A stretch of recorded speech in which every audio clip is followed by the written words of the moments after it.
start us off? Really proud of our effort today. This is a game where I was concerned for several reasons. Probably more importantly, because we haven't played in 11 days, and not only was I worried about the rust, I was worried about the tetanus level of rust that was going to show today. It has been a very, very strange prep.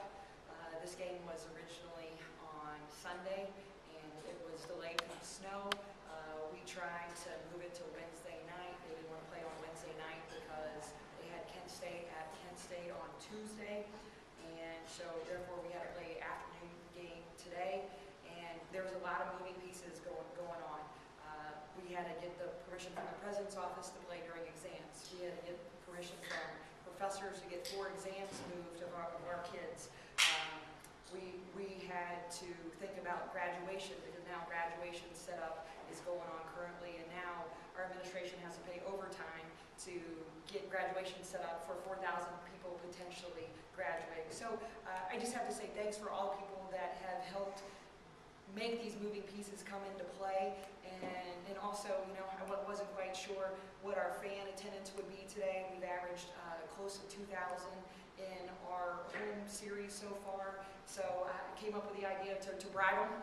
That always seems to work in life as well with our fans, so everybody walked through the doors, got some candy canes. That was a big, big plus. I know some people got more than one, so that's okay. It's the giving season. But some other highlights today. After all that, we out-rebounded UMass by 16. UMass has been averaging 73 points the last 3 games, and we held them to 46 for a 27-point differential. Almost 50% of our scoring came from our bench, led by Deborah Hoekstra. Also, we went 19 of 22 from the foul line for close to 90%. I think that's our best percentage on the year. Had 12 turnovers overall, only 3 in the second half. 4 kids in double figures, and I'm really pleased with the effort. Like I said, I was concerned about the rust. I was concerned about us being in the middle of exams, how we would be focused. I mean, we actually lost the football coach and hired a football coach in the same amount of period since we played our last game, which has been 11 days, which is amazing that hire happened so fast. But it's been a long time since we played. I was nervous also about our kids now having almost 2 different preps for the same team. It's not my favorite by any means, and then now I was worried about our kids looking ahead to Purdue. I thought they did not do that, and we did a good job on focusing against UMass. This has turned into a rivalry game for us in our short-lived 2-game series. We played them last year. We held a 7-point lead with 9 minutes to go. They went on like a 23-2 run. During that stretch, we were down 7 with 5 minutes to play. It was a really exciting game. We hit big-time free throws by Alexis Rogers and Jillian Hatfield down the stretch to really break their heart, I felt like, and win 64-61 when even though they finished 3 and 26 last year, that was a game where they had their chance to win. I know they were not at full strength this game. They lost one of their leading scorers, and number 23, Rashida Timbilla, to a high ankle sprain. Got to give that kid credit. She tried to gut it out during warm-ups, and you could just tell she couldn't go. I think that changed the makeup of their game, yet it allowed Noah Henry to get a lot more time, and then that kid led them in scoring. So they went with a more traditional kid playing point in Noah Henry, and whereas Rashida Timbilla could play for them, being 6'1", could play the 1 through the 5. So as I said, even though this UMass team is 3 and 8, and I don't want people to be fooled, it's like I said, even though were only 3 and 26 last year, this is a talented team that beat Rutgers at home against Hall of Fame Vivian Stringer. This is a team that beat Hartford and Jen Rosati and her group up there, and Hartford's a very difficult place to play, but they played hard without one of their leaders in Timbilla, and I'm just glad to get out of here with a win. And now we've got a 2-day prep against Purdue, and now I got over 75% of my team, so it's got an exam tomorrow morning, so they had to hurry out of here, and they're already hitting the books.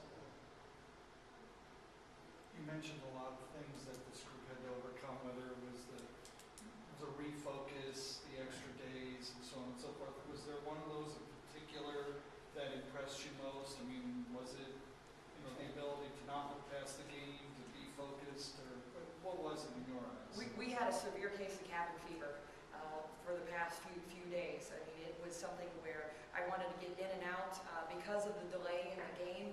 Usually we give our kids multiple days off during exam time, which they need, and we were unable to do that. And with that said, we had shorter practice, yet they were very focused in those shorter practices for this preparation. And we tried to just do some little things. Again, I bragged them as much as I could. You know, we had music playing during one warm-up of a practice. We went shorter than we ever have. We had a couple other things in practice that we did to try and loosen the mood. And yet, with all that said, they were very focused in the short amount of time that we had when we went. We talk a little bit about the defensive performance. I mean, their shooting numbers were not good. You seemed to handle the offensive boards pretty well, especially in the first half. Just the defensive effort. Like I said, we had more prep time for this game than ever before. I think every one of our kids could probably draw every single play and that UMass runs on a dry erase board right now, and they could talk to you about their points of emphasis of what they're trying to do at the offensive end.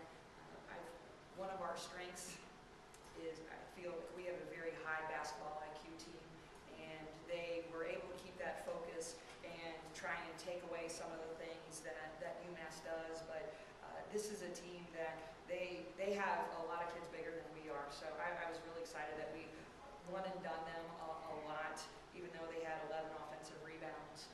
I thought we really controlled the boards, and they couldn't get going with offensive rebounds and putbacks due to their size.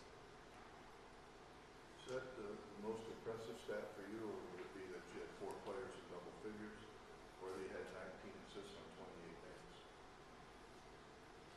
I would have to say the 19 assists on 28 makes. I didn't even see that one, but I do like our balance, and that with 9 kids eligible to play, the balance in minutes probably sticks out more so than anything else, and that's a big key. And then when you get 40 points out of your 86 from the bench, that's a huge confidence booster. It's a big spark. I mean, you've got Jill Stein controlled the glass today, but she didn't score. You've got Miriam Justinger, another starter, only had 5 points. Julian Haffel only 7 points. So between 3 starters, we had 12 points.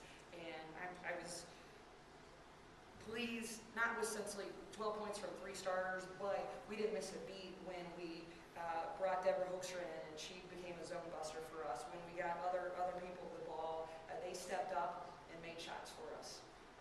I can't tell you how much we've had shooting drills with this delay. I mean, I feel like our kids probably have to ice their shoulders with how much shooting we've done during this break, but it's really paid off today. This, I don't want to say off, but the 2 days between, today and playing Purdue, it's almost like the tournament, getting ready for the tournament, not scheduled, of course, but it seems like that can only help. This is so much easier than our 3 games in 3 days, so this doesn't bother me whatsoever. Even though we are traveling to West Lafayette, tomorrow we will simply walk through. We'll be in another facility because commencement is in the Stroh Center. So we'll walk through again, rest our legs, and then we'll have really a 2-hour, 2.5-hour practice the day before on Saturday. But I feel like we ran a lot of offensive sets today. Obviously, we saved a lot of offensive sets, some new stuff that we put in. Did not want to run that today. But I'm happy that at least we've got 48 hours. Do you feel that having this game disrupted your preparation for Purdue, and you feel that you're not going to be prepared enough? No, it didn't disrupt our preparation for Purdue because we typically would have had 3 hard days of practice beforehand, because during the exam period, like I said, we would have given them 2 to 3 days off this week because of the stress level. I've got so many of them. Stressed out, it's unbelievable. So no, we're probably 1 day short of what our preparation will be, but we will make that time up in the film room. And now, once our kids are done with finals, I think we will be a lot more at ease. Like I said,